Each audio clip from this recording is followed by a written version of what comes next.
રાધે રાધે. જય સિયારામ. આપણે શ્રી હનુમાન ચાલીસાના અર્થ ચાલે છે. હનુમાન ચાલીસાના અર્થમાં આપણે આગળ વધીએ તો દુર્ગમ કાજ જગત કે જેતે સુગમ અનુગ્રહ તુમરે તે. મતલબ આ જગતના જેટલા દુર્ગમ કામ છે, દુર્ગમ કામ એને કહેવાય કે જે મનુષ્ય ન કરી શકે, મનુષ્યની પહોંચની બારે હોય, એને કહેવામાં આવે છે દુર્ગમ કાજ. તો આ જગતના જેટલા દુર્ગમ કામ છે, સુગમ અનુગ્રહ તુમરે તે હનુમાનજી તમે કૃપા કરો તો એ બધાય કામ છે ને જીવ માટે સરળ થઈ જાય.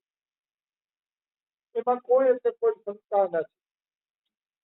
સંસારમાં માનો તમે પરીક્ષામાં નપાસ થતા હોય, કે નોકરી ન મળતી હોય, કે ધંધામાં સેટ ન આવતું હોય, કોઈ પણ દુર્ગમ કાજ, કોઈ પણ કઠિન કામમાં જો તમે ફસાયેલા હો તો એ બધા હનુમાનજીની કૃપાથી સુગમ એટલે સરસ રીતે પાર પાડી જશે. પણ તમારે હનુમાનજીની ભક્તિ કરવી પડશે. હનુમાનજીનું નામ, હનુમાન ચાલીસાના પાઠ અને રામ નામના જપ કરવા પડશે. કારણ કે રામ નામના જપથી પણ હનુમાનજી અતિ પ્રસન્ન થાય છે. એટલે ભાઈ જગતમાં જો આ માણસ આવ્યો છે તો કોઈ ને કોઈ કામ તો એવું હશે કે જે એના માટે દુર્ગમ હશે, અઘરું હશે, જે કામ એ કરી શકશે નહીં એવું તો એના જીવનમાં હશે. જો તમારે એ કામ સરળતાથી પાર પાડવું હોય તો હનુમાનજીની ભક્તિ કરો.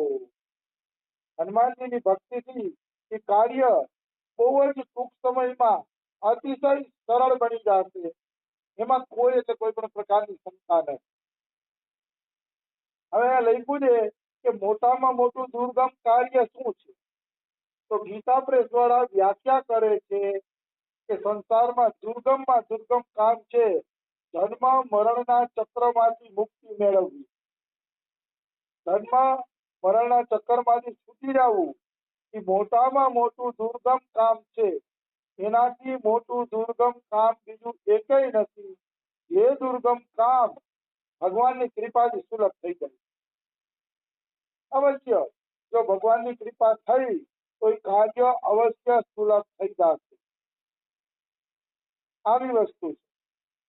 બાકી જે કઈ અઘરા કામ હોય હનુમાનજીને યાદ કરવા. આગળ આવે છે રામ દુઆરે તુમ રખવારે હોતન આજ્ઞા બિન પૈસારે. રામના દરવાજે હનુમાનજી રખવાડા બનીને ઉભા છે. રામના દરવાજે હનુમાનજી રખેવાળ થઈને ઉભા છે અને આજ્ઞા વગર કોઈને પણ અંદર જવા દેતા નથી. મતલબ રામના દરબારમાં જો પ્રવેશ મેળવવો હોય, રામના દરબારની અંદર જવું હોય તો હનુમાનજીની આજ્ઞા અતિ આવશ્યક છે. હનુમાનજીની આજ્ઞા વગર રામના દરવાજાની અંદર કોઈ જઈ શકતું નથી. તો હનુમાનજી દરવાજે ઉભીને શું પૂછે છે? હનુમાનજી દરવાજે ઉભા રહીને એ પૂછે છે મારા રામનું ભજન કર્યું છે કે નહીં, મારા રામના નામ લીધા છે કે નહીં. જો જીવે રામ ભજન કર્યું હશે તો હનુમાનજી પ્રસન્ન થઈને એને પ્રવેશ આપી દેશે કે જાઓ જાઓ, અહો ભાગ્ય તમારા, તમે રામને મળવા જઈ શકો છો. બાકી કોઈ પણ પ્રકારના પૈસા ટકા કે લાંચ રૂશ્વત દ્વારા હનુમાનજીને પટાવી શકાતા નથી. ભાઈ હનુમાનજી કોઈ લાંચ રૂશ્વતના દેવ નથી કે લાંચ રૂશ્વત આપીને આપણે એને પટાવી લઈ અને રામના દરબારમાં પ્રવેશ મેળવી લઈ. કદાપી સંભવ નથી. હનુમાનજી એક નિશ્ચિત સેવક છે. એ તો રામના દરબારમાં એ જ વ્યક્તિને મોકલે છે કે જે વાસ્તવમાં રામ દરબારમાં જવાને લાયક હોય. જે વ્યક્તિ રામ દરબારમાં જવાને લાયક હોતા નથી એવા વ્યક્તિને હનુમાનજી કદાપી પ્રવેશ આપતા નથી. તો આ રામના દરવાજામાં હનુમાનજી પ્રવેશ આપે એવું કોઈ રસ્તો છે? તો કે આ રામનું નામ સુમિરી પવન સુત પાવન નામું, આપણે બસ કરી રાખે રામ. હનુમાનજી રામ નામનો જપ કરીને અને રામને વશમાં કરી લીધા છે. એ રામ નામ હનુમાનજીને અતિ પ્રિય છે. અને જે વ્યક્તિ રામ નામનો જપ કરશે ને એ વ્યક્તિને હનુમાનજી આ દરવાજામાંથી પ્રવેશ આપી દે. માટે સતત રામ નામનો જપ કરો, ભગવાનના નામનો જપ કરો, તો જ રામ દરબારમાં પ્રવેશ મળશે. સંસારમાં મનુષ્ય 4 પુરુષાર્થોની અંદર જીવે છે: ધર્મ, અર્થ, કામ અને મોક્ષ. આ 4 પ્રકારના પુરુષાર્થ છે. એમાં ધર્મ, અર્થ અને કામ, આ 3 પુરુષાર્થ તો હનુમાનજી દરવાજા ઉપર જ પૂરા કરી દે છે. કોઈ એમ કે હે રામજી મને ધન આપો, તો હનુમાનજી કે રામજીને હેરાન કરવાની જરૂર નથી. હાલ હું તને ધન આપી દઉં છું, નીકળ, તું આ દરવાજાથી નીકળી જાય, તારે દરવાજાની અંદર નથી જવું. કોઈ એમ કે મને કામ, મને સારી પત્ની આપો, સારી પત્ની માગે છે, હનુમાનજી કે લે, પત્ની સારી મળી ગઈ, તું રામના દરવાજામાં પ્રવેશ નહીં કરી શકે, નીકળી જા. પછી ધર્મ, સાધારણ ધર્મનું પાલન કોઈ માંગે છે તો એ હનુમાનજી પૂરું કરી દે છે. પણ કોઈને મોક્ષ જોતો હોય, મોક્ષ એટલે જન્મ મરણના ચક્કરમાંથી મુક્ત થઈને કોઈને રામ પાસે જવું હોય તો હનુમાનજી ભક્તિ માગે છે. ભક્તિ હોય તો પ્રવેશ મળે છે. મતલબ 3 કામના તો હનુમાનજી જ પૂરી કરી દે છે: ધર્મ, અર્થ અને કામ. પણ મોક્ષની કામના લઈને જે ભજન કરે છે ને એને જ હનુમાનજી રામ પાસે જવા દે, બીજા કોઈને જવા દેતા નથી. પણ એટલું ખરું કે આ ધર્મ, અર્થ અને કામ એ ત્રણેયની કોઈને જરૂર હોય તો હનુમાનજીના ભજનથી એ વસ્તુ એને મળી ચોક્કસ થાય. એમાં કોઈ એટલે કોઈ શંકા નથી. જરૂર એને પ્રાપ્ત થાય છે, એમાં કોઈ એટલે કોઈ પણ પ્રકારની શંકા નથી. આવી વસ્તુ છે. પછી કહે છે સબ સુખ લહે તુમ્હારી શરણા, તુમ રક્ષક કાહુ કો ડરના. આ જેટલા પ્રકારના સંસારના સુખ છે એ સુખ હનુમાનજીની શરણમાં જવાથી મળી જાય છે. કોઈ જીવ જો ભાવપૂર્વક હનુમાનજીની શરણમાં જશે તો એને તમામ પ્રકારના સાંસારિક સુખ કે બીજા જે સુખ છે એ સુખ મળી જશે. કારણ કે બધા સુખ હનુમાનજીના શરણે જવાથી મળે.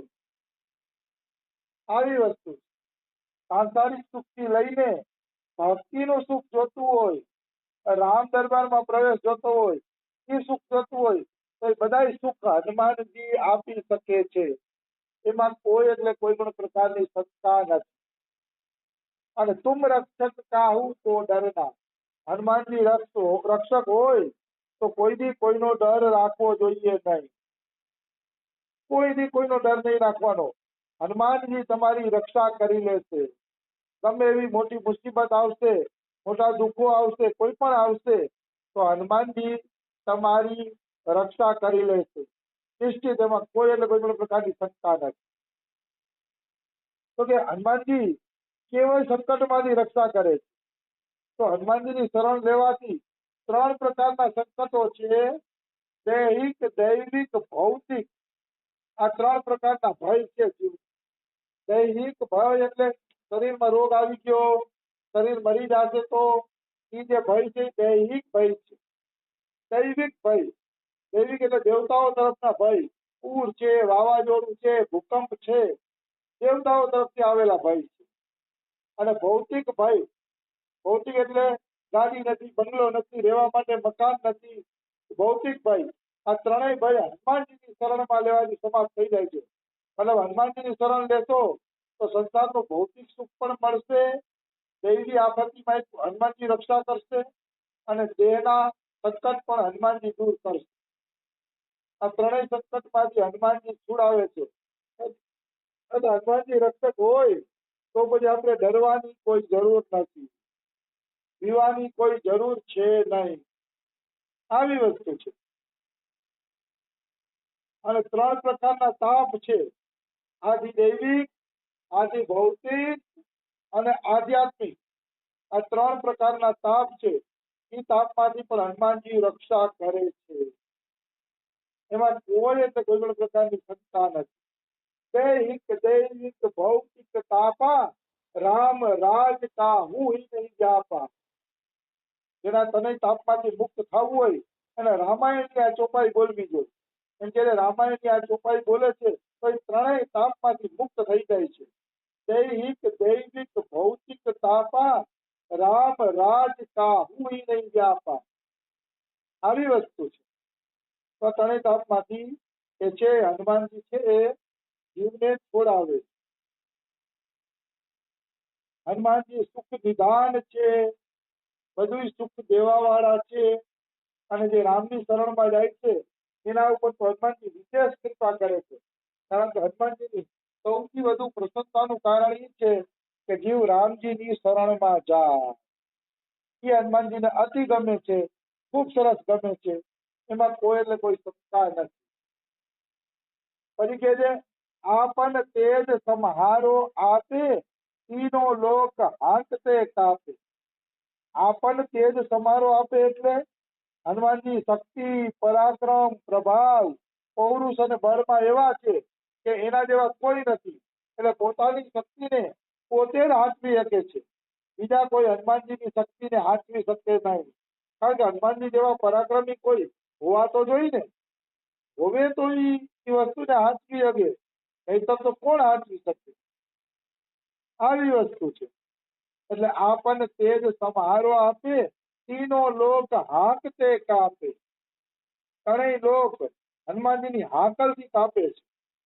ત્રણ લોક ક્યાં છે? દેવલોક, દાનવલોક ને મનુષ્ય લોક. આ ત્રણ લોક છે. મનુષ્ય પૃથ્વી ઉપર રહે છે, દાનવો પાતાળમાં રહે છે અને દેવતાઓ ઉપરના લોકમાં રહે છે.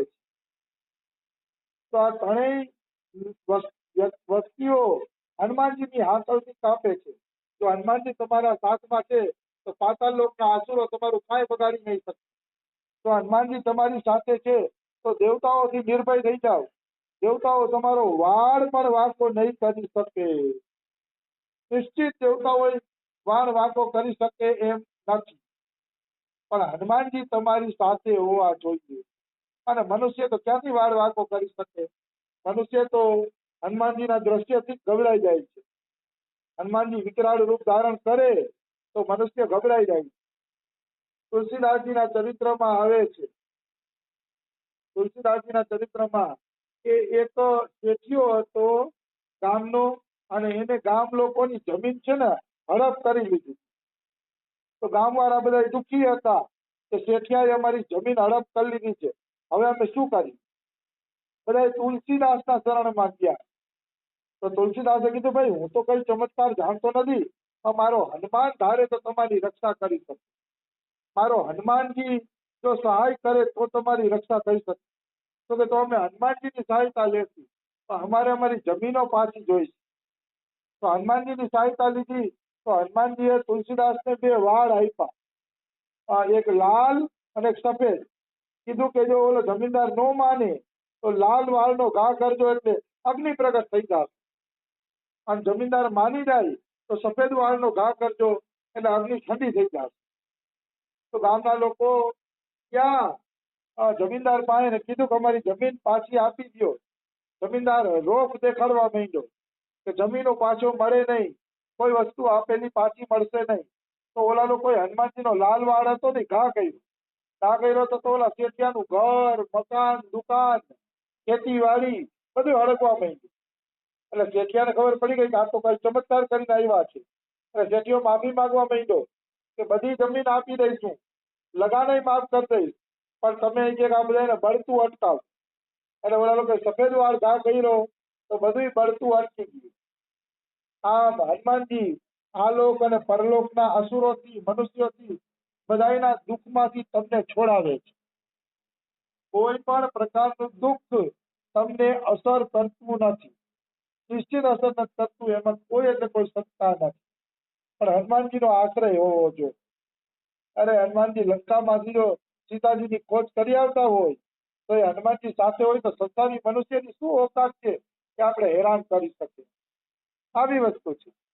તો સમય થઈ ગયો છે, બીજું આપણે કાલે લઈ લેશી. રાધે રાધે, જય સિયારામ.